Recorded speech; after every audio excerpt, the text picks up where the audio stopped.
যত দ্রুত সম্ভব পাইলট প্রকল্পের অংশ হিসেবে সরকার কৃষক কার্ড চালু করবে। দুপুরে সচিবালয়ে কৃষক কার্ড বিষয়ে আন্তঃমন্ত্রণালয় বৈঠক শেষে এসব কথা জানান তথ্যমন্ত্রী জহিরুদ্দিন স্বপন। তিনি বলেন, এই কার্ডের মাধ্যমে কৃষকরা সরাসরি সার ও বীজ স্বল্প মূল্যে সংগ্রহ করতে পারবেন। এদিকে সচিবালয়ে সৌজন্য সাক্ষাৎ করে প্রধানমন্ত্রী তারেক রহমানকে চীন সফরের আমন্ত্রণ জানান দেশটির রাষ্ট্রদূত। বিস্তারিত মনিরুজ্জামানের রিপোর্টে। সোমবার সকালে ক্যান্টনমেন্টের সশস্ত্র বাহিনী বিভাগে প্রথম অফিস করেন প্রধানমন্ত্রী তারেক রহমান। এ সময় লেফটেন্যান্ট জেনারেল মীর মুশফিকুর রহমান এবং মেজর জেনারেল কায়সার রশিদ চৌধুরীকে র্যাঙ্ক ব্যাজ পরিয়ে দেন। পরে সচিবালয়ে অফিস করেন সরকার প্রধান। এদিন বেশ কয়েকটি গুরুত্বপূর্ণ বৈঠক করেন তিনি।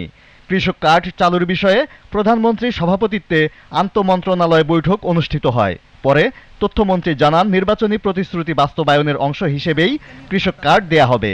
কার্ডটা পেলে একজন কৃষকের উৎপাদনের সঙ্গে সংশ্লিষ্ট সকল ধরনের সুযোগ সুবিধাই তিনি পাবেন। মধ্যস্বত্ব কোনো ভোগীরা যাতে কোনো সুযোগ সুবিধা না নিতে পারেন অথবা যাতে কোনো লিকেজ না হয়, সে কারণেই কিন্তু আমরা স্মার্ট কৃষক কার্ডের দিকে যাচ্ছি। পরিসংখ্যানে যত কৃষক উল্লেখ আছে, অবশ্যই পাইলট প্রজেক্ট তো সবাইকে নিতে পারবো না, পাইলট প্রজেক্টের মাধ্যমে আমরা ধীরে ধীরে শুরু করব।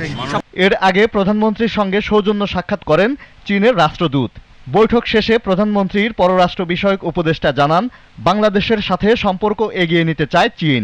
ওনাকে আমন্ত্রণ জানানো হয়েছে চায়না ভিজিটের সময়সূচি, ওইগুলা তো আর ঠিক হয়নি। এগুলো তো প্রধানমন্ত্রীর এখতিয়ার। দুই দেশের মধ্যে একটা ডেভেলপমেন্ট পার্টনার হিসেবে কীভাবে কাজ করা যায়, ওইগুলার একটা আপনার সৌজন্যমূলক একটা অঙ্গীকার এবং যে আশা রাখি আর কি কাজ করার।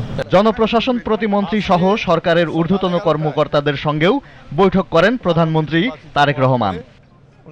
Moniruzzaman, GTV news, Dhaka.